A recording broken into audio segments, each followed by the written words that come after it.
نحمده ونصلي على رسوله الكريم اما بعد فاعوذ بالله من الشيطان الرجيم رب اشرح لي صدري ويسر لي امري واحلل عقدة من لساني يفقهوا قولي رب زدني علما ربنا فقهنا في الدين اللهم اني اسالك علما نافعا وعملا متقبلا ورزقا طيبا واسعا.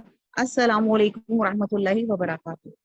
ابھی تک ہم لوگوں نے حضرت ختیجہ کے بارے میں پڑھا جو وہ حضور صلی اللہ علیہ وسلم کے ساتھ 25 سال عقد میں رہیں، اور اس دوران حضور صلی اللہ علیہ وسلم نے ان کی زندگی میں کوئی دوسری شادی نہ کی، اور آپ کی پہلی شادی آپ کنوارے تھے اور 25 سال کی عمر میں ہوئی، اور آپ 50 ایئرز کے تھے جب حضرت ختیجہ جو تھی اس دار فانی سے انہوں نے کوچ فرمایا. اور اب ہم چلتے ہیں آپ حضور صلی اللہ علیہ وسلم کی دوسری جو بیوی تھی حضرت سودا کے بارے میں.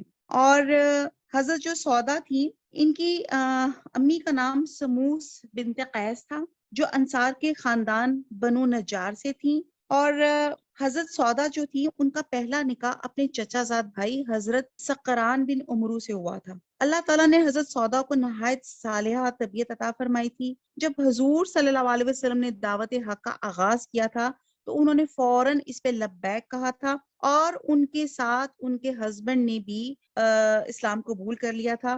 اور حبشہ کی جو دوسری ہجرت میں حضرت سودا اور حضرت سکران بھی دوسرے مسلمانوں کے ساتھ حبشہ کی طرف ہجرت کر کے گئے تھے اور کئی برس وہاں پہ رہے تھے اور مکہ واپس لوٹے تھے، جہاں چند دن کے بعد حضرت سکران نے وفات پائی اور حضرت سودا رضی اللہ تعالیٰ عنہ بیوہ ہو گئی. تو یہ حضرت سودا کی ایک بریف سی ان کا بیک گراؤنڈ ہے. اب یہ وہ زمانہ تھا یعنی کہ جب وہ بیوہ ہوئی تھی کہ جب حضرت ختیجہ نے وفات پائی ہوئی تھی. بن ماں کے بچیوں کی دیکھ بھال کے لیے حضور صلی اللہ علیہ وسلم کی طبیعت انتہائی افسردہ رہتی تھی، اور حضور صلی اللہ علیہ وسلم کی ایک جان نثار صحابیہ حضرت خولہ بنت حکیم نے ایک دن بارگاہ نبوی میں عرض کیا، یا رسول اللہ صلی اللہ علیہ وسلم، ختیجہ رضی اللہ تعالیٰ عنہ کی وفات کے بعد میں ہمیشہ آپ کو ملول دیکھتی ہوں. تو حضور صلی اللہ علیہ وسلم نے فرمایا، ہاں، گھر کا انتظام اور بچوں کی تربیت ختیجہ ہی کے سپرد تھی. جب حضرت خولہ نے آپ کو سجیسٹ کیا کہ گھر کے انتظام اور بچوں کی تربیت کے لیے آپ کو، انہوں نے عرض کیا کہ آپ کو ایک رفیق اور غم گسار کی ضرورت ہے، اگر آپ اجازت دیں تو آپ کی نکاح ثانی کے لیے سلسلہ جنبانی کروں. حضور صلی اللہ علیہ وسلم نے اسے منظور فرمایا. حضرت خولہ حضرت سودا رضی اللہ تعالیٰ عنہ کے پاس تشریف لے گئیں اور ان سے حضور صلی اللہ علیہ وسلم کی خواہش بیان کی. حضرت سودا نے بخوشی ہر میں نبوی بننے پہ اظہار رضامندی کیا، اور ان کے جو والد تھے انہوں نے حضور صلی اللہ علیہ وسلم کو پیغام قبول کر لیا اور اپنے لخت جگر کا نکاح حضور صلی اللہ علیہ وسلم سے 400 درہم پر خود پڑھا دیا. اور نکاح کے بعد ان کے صاحبزادے عبداللہ گھر تشریف لائے.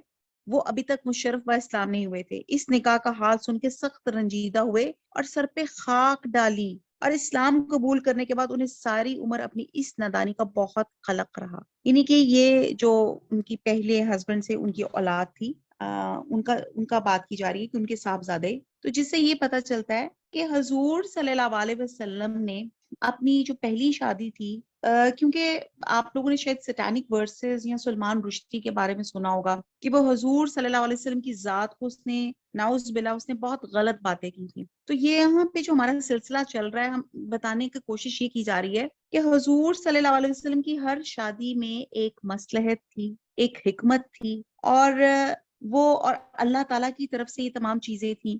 اور اس میں ہم نے ریزن دیکھا کہ پہلی شادی آپ نے حضرت ختیجہ سے کہی کہ جن کے دو آلریڈی یعنی کہ 2 دفعہ ان کا نکاح ہو چکا ہوا تھا، وہ بیوہ ہو چکی ہوئی تھیں. پھر ان کے بعد آپ نے جب دوسرا نکاح کیا وہ بھی آپ نے ایک بیوہ عورت سے کیا، جس سے پتہ چلتا ہے کہ ہم لوگ تو کسی بھی عمر میں لڑکے کا، لڑکا یا انکل کا بھی کسی کا رشتہ تو ہم کہیں گے لڑکی جو ہے نا کم عمر ہونی چاہیے، چھوٹی ہونی چاہیے. تو بہرحال یہاں سے یہ پتہ چلتا ہے کہ آپ نے اپنا دوسرا نکاح بھی ایک بیوہ عورت سے کیا. اور زرقانی رحمت اللہ کا بیان ہے کہ اپنے پہلے شوہر حضرت سقران رضی اللہ تعالیٰ عنہ کی زندگی میں ایک دفعہ حضرت سودا نے کہتی ہیں خواب دیکھا کہ وہ تکیے کے سہارے لیٹی ہیں، آسمان پھٹا اور چاند ان پر گر پڑا. انہوں نے یہ خواب حضرت سقران سے بیان کیا تو وہ بولے، اس خواب کی تعبیر یہ معلوم ہوتی ہے کہ میں ان قریب فوت ہو جاؤں گا اور تم عرب کہ چاند محمد صلی اللہ علیہ وسلم کے نکاح میں آؤ گی. آپ یہ دیکھیں کہ انہوں نے اپنا خواب اپنے ہسبینڈ کو ہی سنایا اور ان کے ہسبینڈ نے ہی ان کو اس کی تعبیر جو ان کو سمجھ آئی انہوں نے بتائی, اور واقعی اس خواب کی تعبیر چند دنوں بعد پوری ہو گئی. اور بعد روایتوں کے مطابق حضرت خدیجہ الکبریٰ کی وفات کے بعد حضرت سودا حضور صلی اللہ علیہ وسلم کے نکاح میں آئیں, اور بعد کے مطابق حضرت عائشہ سے حضور صلی اللہ علیہ وسلم کا نکاح ثانی ہوا. یعنی کہ اس میں اسکالرس کا تھوڑا سا ڈفرینس ہے. کچھ اسکالرس کہتے ہیں کہ دوسرا نکاح حضرت سودا سے ہوا تھا, کچھ اسکالرس کہتے ہیں کہ دوسرا نکاح حضرت عائشہ سے ہوا تھا. بہرحال زیادہ اسکالرس جو ہیں وہ زیادہ ہی کہتے ہیں کہ دوسرا نکاح حضرت سودا سے ہوا تھا. اور حضور صلی اللہ علیہ وسلم جب ہجرت کر کے مدینہ تشریف لے گئے تو وہاں سے حضرت ابو رافع اور زید بن حارثہ کو مکہ بھیج کے حضرت فاطمہ, حضرت ام کلثوم اور حضرت سودا وغیرہ کو ساتھ لے کر آئے. چنانچہ وہ سب حضرت زید بن حارثہ اور ابو رافع کے ہمراہ مدینہ آئیں.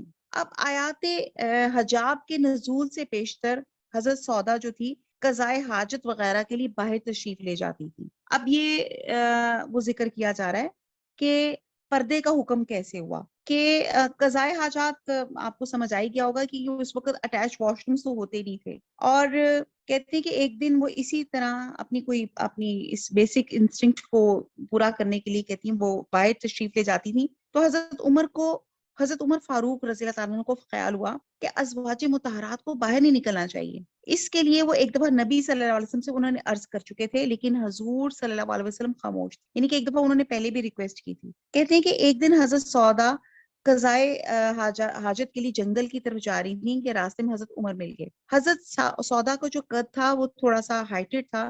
حضرت عمر نے انہیں پہچان لیا اور کہا کہ حضرت سودا تم کو ہم نے پہچان لیا ہے. حضرت سودا کو حضرت عمر کا یہ جملہ سخت ناگوار گزرا. انہوں نے رسول صلی اللہ علیہ وسلم سے حضرت عمر کی شکایت کی, اور صحیح بخاری میں ہے کہ اس واقعے کے بعد آیت حجاب نازل ہوئی اور تمام خواتین پر پردے کی پابند ہو گئی. تو یہ حضرت سودا کی بدولت جو تھا اللہ سبحانہ تعالیٰ نے ہمیں یہ جو پردے کی ایک نعمت ہے وہ عطا ہمیں فرمائی. حضرت انشاءاللہ تعالیٰ یہ ہم پڑھیں گے. سورہ احزاب بھی ہم لوگ ساتھ ساتھ کر رہے ہیں, اور سورہ نور بھی ہم پڑھ چکے ہیں.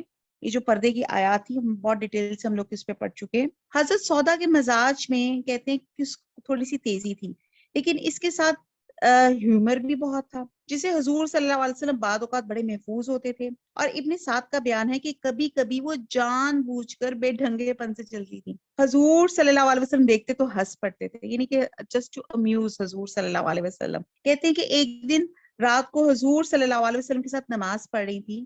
حضور بڑی دیر تک رکوع میں رہے. صبح ہوئی تو کہنے لگی یا رسول اللہ, رات کو نماز میں آپ نے اتنی دیر تک رکوع کیا کہ مجھے اپنی نکسیر پھوٹنے کا اندیشہ ہو گیا. چنانچہ میں بڑی دیر تک اپنی ناک سہلاتی رہی, اور حضور صلی اللہ علیہ وسلم ان کی بات سن کے متبسم ہو گئے, یعنی کہ وہ ہنس پڑے. تو یعنی کہ وہ اس سے پتہ چلتا ہے کہ ریلیشن شپ میں, میاں بیوی کے ریلیشن شپ میں ہیومر بھی بہت بڑا ایک انگریڈینٹ ہے. کہ آپ جو آپ کی انڈرسٹینڈنگ میاں بیوی کے درمیان میں ہوتی ہے, عام دوسری باتوں کے ساتھ آپ آپس میں ہیومرس بھی ہو سکتے ہیں, اچھی باتیں بھی آپس میں کر سکتے ہیں, ایک دوسرے کو ہنسا بھی سکتے ہیں, ایک دوسرے کو انٹرٹین بھی کر سکتے ہیں. حضرت سودا جو تھی انتہائی رحم دل اور سخی تھیں. جو کچھ ان کے ہاتھ میں آتا تھا بڑی دریا دلی سے حاجت مندوں میں تقسیم کر دیتی تھی. حافظ ابن حجر نے اصابہ میں لکھا ہے کہ حضرت سودا دستکار تھیں اور طائف کی کھالیں بنایا کرتی تھیں, اور اس سے جو آمدنی ہوتی تھی وہ راہ خدا میں خرچ کر دیتی تھی. یعنی کہ یہاں سے آپ اندازہ لگائیں کہ حضرت سودا جو تھی وہ جس کو کہتے ہیں ہوم بیس بزنس کرتی تھی, یعنی کہ گھر میں بیٹھ کر وہ کماتی تھی. اور حضرت عمر فاروق نے ایک دفعہ ان کی خدمت میں دھرموں کی ایک تھیلی ہدیتاً بھیجی, اور انہوں نے پوچھا اس میں کیا ہے؟ تو لوگوں نے بتایا دھرم. تو بولی تھیلی جو ہے وہ کھجوروں کی طرح ہے, اور یہ کہہ کر تمام دھرم ضرورت مندوں میں اس طرح بانٹ دی جیسے کھجوریں تقسیم کی جاتی. آپ امیجن کر سکتے ہیں کہ آپ کے پاس کوئی رقم کی پوٹلی یا رقم کی گڈی ہو, اور آپ اس کو بغیر دیکھے کون کیا کھڑا ہے اور آپ اس کو فوراً تقسیم کر دیں. چونکہ حضرت سودا جو تھی وہ تھوڑا سا ان کا کہا جاتا ہے کہ تھوڑی سی وہ عمر کی زیادہ تھی, اور حضرت عائشہ ابھی 9 عمر تھی, اور انشاءاللہ تعالیٰ بھی ان کی حضرت عائشہ کے ساتھ بھی نکاح پہ بات کریں گے. لیکن یہ وہ بات کی جا رہی ہے کہ جب حضرت عائشہ بھی حضور صلی اللہ علیہ وسلم کی نکاح میں آ چکی ہوئی تھی تو حضرت سودا نے اپنی باری، حضور صلی اللہ علیہ وسلم جو تھے بہت عدل کے ساتھ چلتے تھے. آپ کی اگر ازواج ایک سے زیادہ ہوتی تھی تو ان کے ساتھ باریاں آپ نے لگائی ہوئی تھی، ایک دن ایک کے ساتھ، ایک دن ایک کے ساتھ. تو حضرت سودا نے اپنی باری جو تھی حضرت عائشہ کو دے دی تھی، جو انہوں نے خوشی سے قبول کر لی تھی. اور حضرت عائشہ کا قول ہے کہ میں نے کسی عورت کو جذبہ رقابت سے خالی نہ دیکھا سوائے سودا رضی اللہ تعالیٰ عنہ. آپ دیکھتے ہیں کہ سوکنوں کا آپس میں کتنی جیلسی ہوتی ہے. تو آپ یہاں پہ ایک سوکن کے آپس کے رویے بھی آپ دیکھیں کہ انہوں نے اپنی ان کو باری خوشی خوشی دے دی، کہ ان کے اندر جیلسی نہیں تھی. حضرت سودا اتنی پخیدہ اخلاقی حامل تھی کہ ایک دفعہ حضرت عائشہ نے فرمایا سوائے سودا کے کسی عورت کو دیکھ کر میرے دل میں خواہش پیدا نہ ہوئی کہ اس کے جسم میں میری روح ہوتی. اس سے اندازہ لگائیں کہ حضرت سودا کس قدر فضائل کی اور کس قدر کریکٹر سے کتنی خوبصورت عمدہ اخلاق کی مالک ہوں گی. حضرت سودا 10 ہجری میں حضور صلی اللہ علیہ وسلم کے ساتھ حج بیت اللہ سے مشرف ہوئی. انہوں نے الحمدللہ حج کیا حضور صلی اللہ علیہ وسلم کے ساتھ. چونکہ تھوڑی سی دراز قد تھیں اور فربا اندام تھیں، یعنی کہ تھوڑی سی پلمپی تھیں، اس لیے تیز چلنے سے مجبور تھی، یعنی کہ تیز چل نہیں سکتی تھی. تو حضور صلی اللہ علیہ وسلم نے مزدلفہ سے روانگی سے پہلے انہیں چلے جانے کی اجازت دے دی تاکہ ان کو بھیڑ بھاڑ سے تکلیف نہ ہو. حجۃ الوداع کے موقع پہ حضور صلی اللہ علیہ وسلم نے تمام ازواج مطہرات کو خطاب کر کے فرمایا اس حج کے بعد اپنے گھروں میں بیٹھنا. چنانچہ حضرت سودا حضرت زینب بنت جہش نے اس حکم کی نہایت سختی سے تعمیل کی اور دوسری ازواج مطہرات ادائے حج پر اس حکم کا اطلاق نہیں کرتی تھی. لیکن حضرت سودا، حضرت زینب حضور صلی اللہ علیہ وسلم کی وفات کے بعد ساری عمر گھر سے باہر نہ نکلی. اور حضرت سودا فرماتی ہیں کہ میں حج اور عمرہ دونوں کر چکی ہوں، اب اللہ کے حکم کے مطابق گھر سے باہر نہ نکلوں گی. حضرت سودا نے حضرت عمر فاروق کے عہد خلافت میں 22 ہجری میں وفات پائی اور حضرت سقران کے سلب سے ان کے ایک فرزند تھے جن کا نام عبد الرحمن تھا، جس کے بارے میں بتایا نا جب انہیں پتا چلا کہ ان کی والدہ نے حضور صلی اللہ علیہ وسلم سے نکاح کر لیا تو انہوں نے اپنے سر پہ خاک ڈالی تھی اور وہ ساری زندگی اس چیز پہ کہتے ہیں کہ یہ میں نے اپنی زندگی میں سب سے برا کام کیا تھا. اور پھر بعد میں انہوں نے اسلام قبول کر لیا تھا. اور حضرت انہوں نے خلافت فاروقی میں جنگ جلولہ میں شرکت کی اور نہایت بہادری سے لڑ کر رتبہ شہادت پہ فائز ہوئے. انہی کے جو ان کے حضرت سودا کے اپنے پہلے ہسبینڈ سے بیٹے تھے وہ بھی ایک جنگ میں شہید ہو گئے. رسول صلی اللہ علیہ وسلم سے کوئی ان سے اولاد نہیں ہوئی. حضرت سودا سے 5 حدیثیں مروی ہیں، ان میں سے ایک صحیح بخاری میں ہے اور 4 سنن اربع میں ہے. تو یہ ایک بریف حضرت سودا کے بارے میں ہم نے تھوڑا سا پڑھا. وما علینا الا البلاغ سبحانک اللہم وبحمدک نشہد لا الہ الا انت نستغفرک ونتوب الیک. والسلام علیکم ورحمۃ اللہ وبرکاتہ.